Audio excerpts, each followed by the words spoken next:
Hi guys, and welcome back to my channel. It's Reality Pearl here, and thank you so much for joining me yet again for another review of the Mommy's Club Season 1 Episode 2. If you're just joining me for the first time, on this channel I make reviews of my favorite reality TV shows with a lot of loud laughter, positivity, and a little bit of shade. So yeah, make sure to click that red subscribe button and the notification bell so that you get notified every time I post a new video. Thank you so much to my new subscribers, and to my old subscribers, I love you all. Thank you so much for all the comments. I see you guys. I'm so grateful for your support. Okay, let's get into the show. So quickly, let's talk about Her Majesty and her kids. Okay, this scene, hey girl, like I don't even know how to say this and not come out like as if I'm bashing her. This is just what I observed watching this scene, and I will say exactly how I feel, albeit positively. Okay, I can't even explain exactly what it is about this scene that wasn't really sitting well with me. First of all, Happy was like, oh, the nanny is not around. Oh my God, whenever she's not around, it's not easy. In fact, I want her to be with us forever and ever. Like, I really need her with me, you know, all of that. She was like, oh, the nanny is not around, so I had to prepare something for my kids and blah, blah, blah. And what was on the table were, you know, a few cupcakes. Not like there's anything wrong with shop bought cupcakes, okay? But the way she said it, like I prepared something, I was like, what? Because it was just a cupcakes and some fruits that she probably washed by herself, maybe. No shade, okay, no shade. Like I said, I'm not even going to be critical and whatnot. I'm just saying it as it is, okay? But then she snapped at her baby. Hey, Scopula, can you shut up? Princess, I almost beat the hell out of you. What was she really talking about that was so important? That reaction was not necessary. It really triggered me. I can't lie. It triggered me. It's a kid, whatever, okay? Now, her daughter was telling her about the DMs that she was getting. Her daughter has access to her Instagram account, which is also, you know, it's very questionable. Like, why? What's the reason? Although she has reasons, she said sometimes she might lose her phone or like not have access to her own phone, so she might have to log into her account with Titi's phone. You remember, guys, during that whole Tabo Besta whole thing, there was a time that a video leaked and Happy was in a video with Tabo. Her friend that leaked the video said, oh, this guy reached out to her on social media or stuff like that. I don't remember the details now, okay? Creepy guys are all over their DMs, okay? These influencers. Like, why do you want to expose your child to that? Whether knowingly or unknowingly, you know. There were several things that I saw that were like, oh my God, like icky. She asked her daughters, like, how are they coping with their dad's absence, you know. The girls were like, they're good, they're fine, you know. She told her daughter because her dad passed the day before her birthday, it was going to be difficult to celebrate her birthday. Her daughter was like, what? Like, so I'm not going to celebrate my birthday. I mean, that was what she understood from that whole conversation, okay? And she started crying. I get it, okay? I didn't even take it seriously. I felt like, you know, she's a kid. That's what kids do. And then we saw her in her mom's confessional saying, oh, she cried because her mommy said she was no longer going to celebrate her birthday. What I'm trying to actually say here is that she was crying because she felt she was not going to celebrate her birthday anymore. And I'm not trying to say that she's not missing her dad, okay? But right at this moment, that was not the reason. We all saw her crying. So Happy coming to her confessional again to tell us, oh, she cried because she was missing her dad, she loves her dad, and that. I felt like that was not needed. Yeah, so but let's just leave this scene because it was problematic, okay? Yeah. Moving forward, we have another mom in the house. Ratile is a mom of 5. 2 of those are her stepkids, okay? She's married. She said she got married early. She's in the Mrs. SA semi-final. She's the owner of an aesthetic practice. So we saw her getting some infusions. So we saw her getting some infusions, okay? And she got a call from a friend of hers extending an invite to her for Happy's event. Ratile mentioned that she had heard about Happy on gossip columns and that she knows Happy is involved in network marketing. So yeah, guys, let's talk about some things I saw about Happy. As much as I don't like to repeat gossip, okay, because this is not a gossip column. It derails me. It makes me sound like a gossip column, which this is not, okay? I like to bring news that I see outside into, but you know, whatever. At some point, we have to just talk about these things, okay? Now, there's some word on the street, okay, let's call it word on the street now, okay, that Happy has been allegedly scamming people through her MLM scheme. I don't have details of this, but apparently some people are on social media calling her out, harassing her for their monies that they probably lost investing in her business. These are allegations, guys. I don't know, but guys, be careful. Be careful of these people, network marketing, MLM, pyramid schemes, whatever name that they go by. Don't use the small money that you have on these schemes. Guaranteed, it's going to end in tears. Don't, no matter how beautiful they preach it. Now, let me tell you something I noticed. When I was doing my little research, okay, on her, I noticed that even during her wedding, that wedding happened maybe 4 years ago, they used it as like a form of advert for their pyramid scheme at that time. Okay, the video captured that long reach poster. It was very intentional. Now, guys, listen. On long reach platform, that year, 2019, they used that video. Maybe both Happy and her husband were into it. I don't know. So they're like, if Happy or if her husband could sponsor his wedding and buy his wife a Porsche from the profits of this business, then you too can. But apart from that, okay, she also has been in the news because she did this whole expose on Tammy Taylor. I heard Pete and Mel tried to kill her, stuff like that, and that they might even be responsible for her husband's death. That one, I don't know, because even at the end of this episode, she was also pointing at someone else for maybe being responsible for her husband's death. So yeah.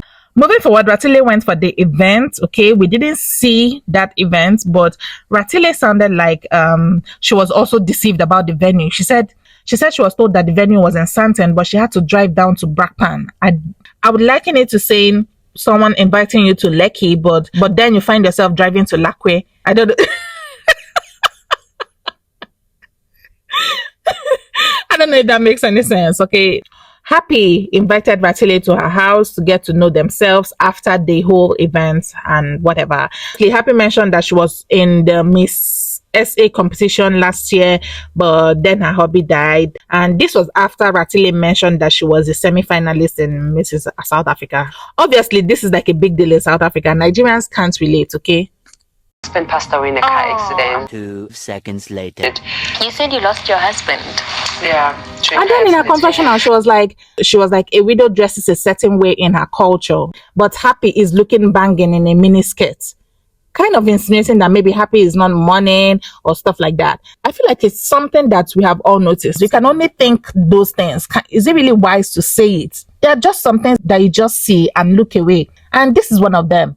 Happy invited Ratile to Mrs. Mob's tea party. At the end of that meeting, she felt like Ratile was a bit snobbish, and Ratile felt like she needed more time to get to know Happy. Moving forward, the tea party, okay? I think Mrs. Mob's going to have a problem with Nunu's fashion in this show. I don't have a problem with it personally, okay? Because yeah, she looks good. She has a banging body. If she decides to wear rags, she'll still look good, okay? Anyway, the ladies were arriving, the kids and their nannies had their own spots. They were also chatting, getting to know themselves, blah, blah, blah. We'll get to that later, or maybe not, okay? Mrs. Manche, when she arrived, she told Mrs. Mops and Nono that she would want to call Happy aside and talk to her about what happened at Nono's event. Fortunately for us, okay, it was not serious, okay? Happy said, nah, she didn't mean it like that. And yeah, that was it. This tea party wasn't really giving. It wasn't giving the classy, it wasn't giving the fancy that it was supposed to give, okay? It was giving that Mary Kay vibes, like that recruitment stuff, but for Chanel products, okay? Because that's exactly what she did. I hope they bought some, okay? But I was expecting more, okay? Where are the scones and the cream and the, all of those sandwiches? The high tea platter, where are they? I didn't see them anywhere. What I saw, there were like so many perfume bottles on this table and a few cupcakes. How? The ladies were toasting with a teacup. How? Who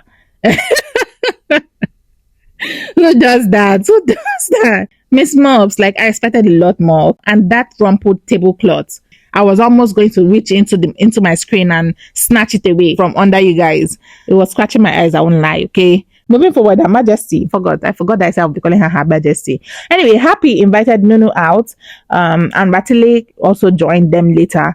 Happy told Nunu that she was going to Nigeria soon. She was like, your husband is from Nigeria, right? Is he from Lagos? She was just asking those questions like, how was it? Where was your wedding? Did you have your wedding in Lagos? Have you visited your in-laws? Stuff like that, just to like get a feel of what it feels like to be in Lagos and to be with your in-laws, because maybe she's considering her ex-boyfriend now. Nono talked about her experience at her in-laws' house. She was like, when she went to Lagos for the first time, she didn't know what to do. In the morning, she didn't know what to do. Was she supposed to wake up by 5 a.m. to start sweeping and washing plates and all of that? So they laughed about it. But then they started talking about relationship with in-laws, and Nono asked how her relationship with her in-laws were, especially since after her husband's death. Nono was like, they might be cool with you now until you try to move on, and they will no longer be cool with you. So what's the situation? Happy said, well, as far as she knows, they are cool with her. About the moving on part, she would definitely move on now. Life continues, right? And she's quite young. So then Nono asked her, how did the accident happen again? I was like, oh my God, not this again. Like, you know what? I think someone is telling the women to ask this question. I don't know if it was Nunu or someone else that asked this question in episode 1, but they were all there. I mean, except Ratile. And then Ratile asked the question twice in a row. Okay. Now again, Nunu is asking. So, at this point, she probably couldn't run away from it any longer. So she just had to tell them the story. She said on this particular day, her husband left the house and told her that he was not going to come back. So yeah, she was like, okay, have a nice trip, stay safe, and all of that. So slept and woke up. Next morning, she started calling him and his phone was no longer going through. She tried several times and she couldn't get him. Then she tried to track his car and it was showing where he was last seen or stuff like that. She said like 10 minutes later, her phone rang and her brother-in-law called her to ask her, where's her husband? She said she's also looking for him, but he went to so place. She told her brother-in-law to try to, call the police stations around that area, see if she would hear anything from them. He did that and they said no, they have not seen him. So she was like, okay, sigh of relief, kind of. That means he's good, he's safe. So she went to the market. I think she went to the shops to buy stuff that she would use to prepare food for him, because she felt he was coming back. She said she was at the shop when she got a call from the police station. So they told her, they found his car. She was like, where is he? Let me speak to him. Obviously, at that point, she knew that something was wrong, but she didn't know what exactly. So I think it was later she spoke with her brother-in-law. Her brother-in-law told her that her husband was dead. Oh my God. It was so sad. She was very emotional, talking about it. He was with a girlfriend. No ways. Girlfriend alive? Yeah, she's alive. Yeah. The husband is the one to blame. Yeah, he was with his girlfriend when he had this accident. And sincerely, I don't know what to think. I don't know how to feel. Like, I'm confused. I'm so conflicted. My God. That's what she has been holding back all this while. I mean, oh my God. Because now she's not just battling with the grief of losing a loved one. She's also battling with the fact that he was cheating. Oh my God. Oh my God. I can't even wrap my head around this. Okay. Like Ratile was saying, how do you even mourn? How do you mourn the loss of a loved one knowing that he betrayed you? She also believes that this side chick is to a large extent been blamed for the accident. She probably feels like maybe they got into an argument that had to do with her because she said her husband loved her so much. Then the man lost control and oh my God, it's so much to think about. It's just so much. Matile asked her if the side chick survived it. She said yes, she's alive. And that she would have felt better if the lady died with him. Oh my God, I can't even blame her. Like, she's coming from a very deep place of anger. Okay, her anger is so valid. I pray that God heals her completely because she needs God. She said the side chick posted videos of herself in the Porsche on TikTok. I was like, what? I mean, when did this happen? Like, was it before or after the accident? It's possible that this side chick has always been there, And yeah, I went through her TikTok and I was reading comments from the videos that she posted from her husband's funeral and, her tribute to her husband. And a lot of comments were like how they had just watched that wedding on maybe My Perfect Wedding or another show like that. A lot of people admired their marriage and at least their show of love, Now I wonder, like, how would she even go through those messages without breaking down? It must have been a very different level of grief. because actually you have to go through all those levels. I don't know what stage you're at now, but I'm happy if you ever get to listen to this. I'm sending you so much love. God will see you through all of it. And I wish you the best, Happy. That was it, guys. This episode ended right here. Okay, I enjoyed this episode.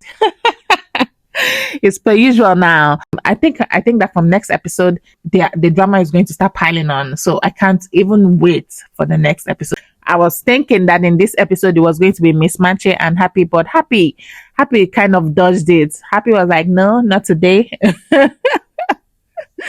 That's it for today, guys. Let me know what you think about today's episode. Also, don't forget to subscribe, like, and share this video. I love you all. Thank you so much for your support. See you soon.